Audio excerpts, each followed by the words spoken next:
Good morning বন্ধুরা, আশা করছি তোমরা সবাই ভালো আছো। আমিও ভালো আছি, কিন্তু গলাটা আমার ভালো নেই। তো যাই হোক, আজকে সকালবেলায় উঠেছি, খুব সকালবেলা। আর উঠে দেখো, প্রথমেই ভিডিও করতে শুরু করে দিয়েছি, কারণ আজকে আমার অনেক কাজ আছে। আর আশা করছি তোমরা সবাই ভালো আছো, ভীষণ ভালো আছো, আর সুস্থও আছো। আর মনে খুব আনন্দ তোমাদের, কারণ সামনের সপ্তাহতেই মহালয়া এবং তার পরের সপ্তাহতেই মা দুর্গা আসছেন আমাদের কাছে। তবে ততটা আনন্দ আমাদের মনে থাকবে না, যেহেতু সমাজের যে পরিস্থিতি, তাতে আনন্দ করাটা কিন্তু আমাদের কাছে অস্বাভাবিকই একটু। কিন্তু তবুও যেহেতু মা দুর্গা আসছেন, সেহেতু আমাদের নিজেদের তো একটু প্রস্তুতির দরকার। সেই কারণেই আমরা একরকম বাধ্য হয়েই আমরা প্রস্তুত হচ্ছি। তো দেখতেই পাচ্ছ, সকালবেলায় দেখো রান্না শুরু করে দিয়েছি, কারণ ঘরটা আজকে একটু পরিষ্কার করব। সেই কারণে তাড়াতাড়ি করে আগে রান্নাটা করে নিলাম, জানো তো। কারণ নোংরা ধুলো ঘাঁটার পর এসে রান্না করতে না একদমই ভালো লাগে না, আর একদম সকালবেলা উঠেই ধুলো ঘাঁটতেও ভালো লাগে না। সেই কারণে আজকে সকাল সকাল উঠেছি, আর একদম ভোরবেলায় প্রায় উঠেছি বলতে পারো। আগে রান্নাটা করে নিচ্ছি, কারণ এখন 6টা বাজে, জল আসেনি এখনও। আমি কিন্তু রান্না বসিয়ে দিয়েছি, তা রান্নাটা করে নিয়ে এক ধারে রেখে দেব। এবার ঘর পরিষ্কার করতে করতে যত বেলাই হোক না কেন, তখন কি করব বলো তো, স্নানটা সেরে এসেই যাতে খেয়ে নিতে পারি, কারণ খিদেটা তো পাবে এত কাজ করার পর। তা ভাবলাম যে চলো একদম সকাল থেকেই তোমাদের সঙ্গে শেয়ার করি কি করছি আজকে আমি। এই দেখো, অনলাইন থেকে এই দুটো ডিশ র্যাক আমি করেছিলাম, ডিশ স্ট্যান্ড তোমার বুকিং করেছিলাম। তো এখনই দিয়ে গেল। তা রান্নাঘরটাও একটু চেঞ্জ করব লুকটা, তাই জন্য রান্নাঘরটা আগে ঝেড়ে নিলাম, কারণ দেখতেই পেলে আমার রান্না হয়ে গেছে, আর আমাদের সবার টিফিনও খাওয়া হয়ে গেছে। ওর বাবাও খেয়ে নিয়েছে, নিয়ে ওর বাবা চলে গেছে। আর আমি এই সমস্ত কাজ শেষ করে নিয়ে এখন এই 9টা বাজে আমি রান্নাঘর পরিষ্কার করা শুরু করলাম।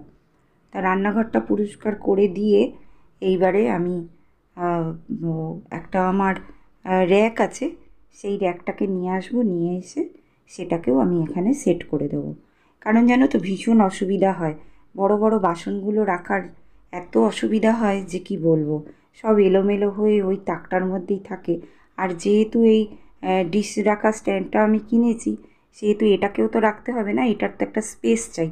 সেই জন্য আমাকে ওখানটা খালি করতে হবে, জানো। এখানে সমস্ত বাসন ধরেনি, আমার আরও বাসন আছে তলায়, সেইগুলোকে আমি সব এখানে তুলে দেবো। তা দেখছি কতটা স্পেস নেয়। যদি এখানে ধরে যেত তাহলে আমি টেবিলেই রেখে দিতাম, কিন্তু এখানে টেবিলে রাখা যাচ্ছে না, এখানে স্পেসটা কম। সেই জন্য আমি এইখানে নামিয়ে দেব। দেখছো থালাগুলো কীরকম পড়ে যায়, একদমই রাখা যায় না। সেই জন্য চিন্তা ভাবনা করলাম যে আমি একটা এই কিনেই নিই অনলাইন থেকে। আমি মেশো থেকে কিনেছি, এটা একটা অফারে দিচ্ছিল, একটার সঙ্গে একটা অফার, তা সেই অফারেই আমি কিনেছি আজকে। আর এই দেখো না, আজ নয় কাল নয় করতে করতে পুজোও এসে যাচ্ছে। আর মাঝখানে আমার খুব শরীরটা খারাপ হয়ে গেল, ভীষণ কাশি হয়েছিল। সেই জন্য এমনিতেই আমার একটু ডাস্ট অ্যালার্জি আছে, সেই জন্য আমি ধুলো ঘাঁটতে ভীষণ ভয় পাই, জানো। তাই যাই হোক, এখন একটু কাশিটা একটু বন্ধ আছে। বন্ধ কিছুই নেই, কিছুই কাজ হচ্ছে না, তবু কাজ তো ফেলে রাখলে চলবে না, না। তাই জন্য ভাবলাম না, ওষুধটা তো খাচ্ছি, তাহলে একটু নাক মুখ ঢেকে একটু পরিষ্কারটা করেই ফেলি, কারণ আস্তে আস্তে পুজো এসে যাচ্ছে, আর ভালো লাগবে না, জানো তো। সেই জন্যই ভাবলাম যে না, পরিষ্কারটা করেই ফেলি। আর এই বড় বড় বাসনগুলোকে সব এই র্যাকটার মধ্যে রেখে দিলাম। এই র্যাকটা আমার পাশের ঘরেই রাখা ছিল, তা সেইটাকে নিয়ে এসে আমি এই বাসন কুসনগুলো, বড় বড় বাসনগুলো সব এর মধ্যেই রেখে দিলাম। তা হাতের কাছেও থাকবে, আর অসুবিধাও হবে না। আর এই ডিশ র্যাক দুটো এই দেখো এর ভেতরে ঢুকিয়ে দিয়েছি, জায়গাটা আমার অনেকটা ফাঁকা হয়ে গেছে। আর সমস্ত সব ভালো করে গুছিয়ে দিয়েছি।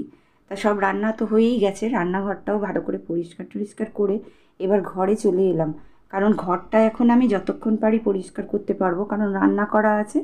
তা রান্না করা আছে যখন, তখন খেয়ে নেবে। মেয়ে তো কলেজে গেছে, মেয়ে নেই আজকে বাড়িতে, সেই জন্য আমার কোনো চিন্তাও নেই। আর ওর বাবা তো খেয়ে দিয়ে চলে গেছে, আমি একা খাবো। ওর বাবা আসবে সেই অনেক দেরিতে 3টে 3:30 নাগাদ আসবে। তা আমি ততক্ষণ একাই পরিষ্কার করি, অসুবিধা কিছু নেই। এবার স্নান সেরে ওর বাবা আসার আগে তারপরে খেয়ে নেবক্ষণ। তো এই যে ঘরটা পরিষ্কার করতে চলে এসেছি। আর যেহেতু আমার বিছানার ওপর, আমি তো তোমাদের আগেই বলেছি যে আমার ঘরে ভীষণ বালি ঝরে, পুরনো দিনের বাড়ি তো ভীষণ বালি ঝরে। সেই কারণে জানো তো আমি না ঘরটাকে ডিপ ক্লিন করতেও ভয় পাই, ভীষণই ভয় পাই। কারণ যেহেতু আমার ডাস্ট অ্যালার্জি আছে, আর এই ঘর পরিষ্কার করতে গেলে প্রচুর ধুলো উড়বে, বালি উড়বে, সেই জন্য না আমি ভীষণ ভয় পাই, জানো তো। তো এইখানেই এই শুরু করে দিলাম। এইবার আমি এই বিছানার ওপরে প্লাস্টিক একটা বিছিয়ে নিলাম, বিছিয়ে নিয়ে তাহলে আমি যদি পরিষ্কার করি তাহলে বিছানার ওপরে ধুলোবালিগুলো পড়বে না। আর বিছানার চাদর তো আমাকে চেঞ্জ করতেই হবে, কিন্তু এত বড় জায়গাটা পরিষ্কার করলে একটা দেয়ালই আমার একদিন লেগে যাবে, জানো তো। এত পরিষ্কার মানে বালি পড়বে এত। আমি ভীষণ ভয় পাই যেন ঘরটাকে পরিষ্কার করতে, সেই কারণে। তাও ওপর থেকেও ধুলো ময়লা পড়তো বলে, যেহেতু ওপরে সিলিং করা আছে তবুও না আমি একটা প্লাস্টিক লাগিয়ে রেখে দিয়েছি। কারণ হুট করে আমরা বিছানার ওপরে শুই তো, আর ওপর দিয়ে না সিলিং করা থাকলে কি হয় বলো তো, টালির ঘরে ভীষণ না ওপর দিয়ে ইঁদুর টিঁদুর দৌড়াদৌড়ি করে যায়, যেন কী সব যায়, আর ভীষণ ভয় লাগে। আর ওপর থেকে কী হয় বলো তো, ভীষণ ধুলো পড়ে বিছানায়। সেই কারণে আমি একটা প্লাস্টিক লাগিয়ে রেখে দিয়েছি, সিলিংয়ের তলা দিয়ে প্লাস্টিকটা লাগানো। তা আর একবার কি হয়েছিল জানো তো, আমার পাশের ঘরে, আমার দেওরের ঘরে ওই রকম, আমার দেওর অপারেশন হয়ে এসেছে, এসে সবে বিছানায় শুয়ে আছে, হ্যাঁ। আর ওই যে সিলিংয়ের পাশ দিয়ে একটা অন্তত তোমার 1 ফুটের মতো একটা তেঁতুলে বিচে ঠিক আমার দেওরের পাশে ওপর থেকে টোপে পড়েছিল। আর কি হয়েছে যেন, সে অসুস্থ অবস্থায় একবারে তাড়াতাড়ি করে বিছানা থেকে নামতে গিয়ে পড়ে সেই কী অবস্থা। সবে অপারেশন হয়ে বাড়িতে এসেছে। আর সেই রকম দেখেছিলাম না, তারপর থেকে না আমিও ভীষণ ভয় পাই যেন। ওই জন্য বিছানার ওপরটাতেই একদম আমরা যেখানটায় শুই সেখানটায় আমি একটা প্লাস্টিক তলা দিয়ে লাগিয়ে রেখে দিয়েছি। যদিও বা কিছু পড়ে তাহলে ওই প্লাস্টিকটায় পড়বে, তাহলে আমার আর গায়ে পড়বে না। তো যাই হোক, আমার ভীষণই ভয় লাগে জানো তো, সাপ আর বিছে এই দুটো জিনিসকে আমার ভীষণ ভয় লাগে।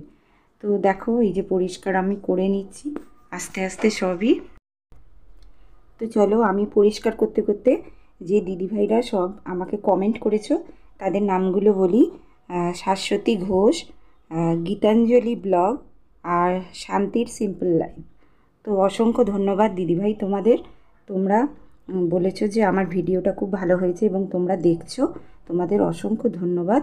আর তোমরা আমার সঙ্গে থাকো, আমার ভিডিও দেখো এবং আমাকে সাপোর্ট করো, আমার পাশে থেকো, আমার পরিবারে থেকো।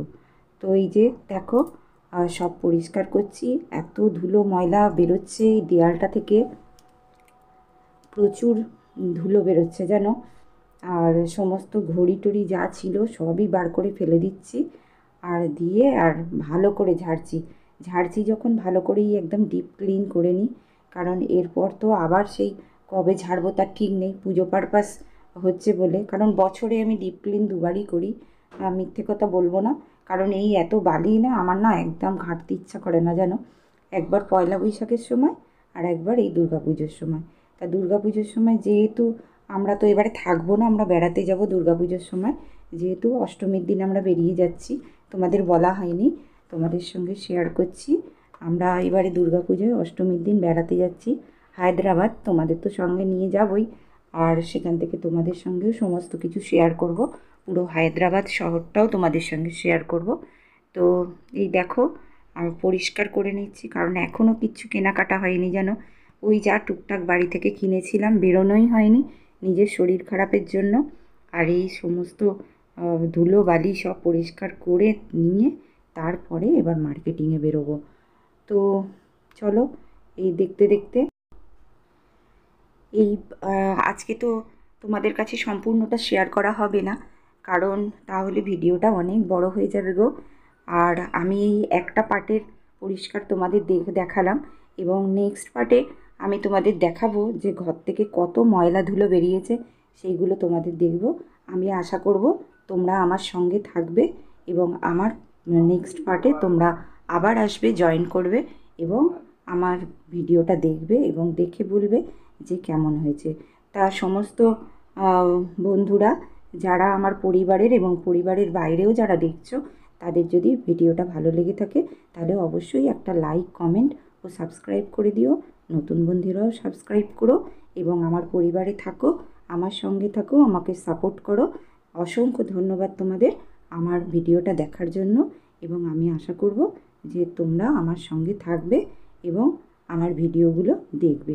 তা আমি পরের পার্ট নিয়ে আসছি খুব তাড়াতাড়ি।